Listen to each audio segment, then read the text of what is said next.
وبارك لنا في دماء شهدائنا، وبارك لنا في ثورتنا، وبارك لنا في شبابنا، وبارك لنا في كل ما أعطيتنا. دماء الشهداء دائما كانت حافزا لنا حتى ونحن داخل السجون. سلوا العيون التي كانت تراقبنا، سلوا السجون، سلوا عنا الزنازين، كم طوقتنا بأسوار تحاصرنا لولا الحبيب الذي صان المحبين. الله أكبر.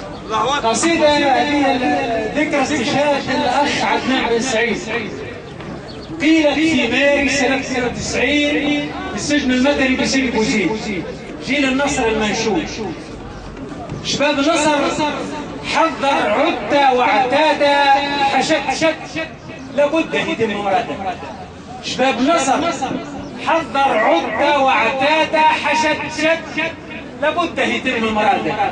خذي عدة بكمالة، صام قام ليلة ودمعته سيالة، دعي الرب راجل عاه يتلب باله، صدق حق وتغسل غسيل الشهادة من خاطره، وقت القري قرآنا كسيسي راحت مرقدة وشادة. نهضوا فراق جملة ختم تم وتحدد ميعاد الكلمة، كل صيت عارف موقعه حاضر له خط ما يحيدش عليها عنادة. لا كبرت الأصوات وقت الحملة، نار تسرس في البدن وقادة. بدين فجر بن ضياه طلع شع خيط الشمس وسط سماه، يوم الأربعاء من ما ننساه، خلت رد للتاريخ بعض مجادة.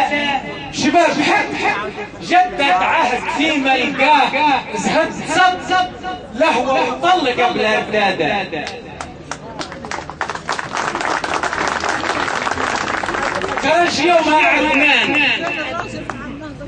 يومها عدنان عمد شد فول صف من الشجعان، حواجز تنصرف صد الطغيان بحر مر في شربة على الورادة. جبل صار وسط جبال لكن بان قمم فم ممنوعة على الصعادة. وقت العطوه إشارة نهد عد يصعب حسبته وتحتاره، خطابته متحدية السمسارة، سكن فيها الربط القوادة، وقدم يقدح من بعيد شرارة، والقلب زاهد جنته وميعاده. القواد كان مجنونة، شرب عب من الخمرة تبدل لونه، دفع قوته بعتادها مشحونة، خرج كش رشاشة بدل سيادة، ضربة أبو بكر جت وسط عيونه، وعدنان شقت كبته وفاده.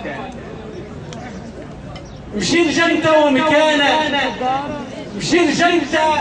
ومكانه، رحل في الروضات وسط جنانه، بين حور وثمار العجيبة الوانه، ارتاح ساحي ما عادش تعب العادة، وهله تحلق صبر على الفردانة، ونقفوه من بعد عليه هدادة. شباب نصر حضر عدة وعتادة حشد لابد يتم مراده، وقد تم والحمد لله رب العالمين.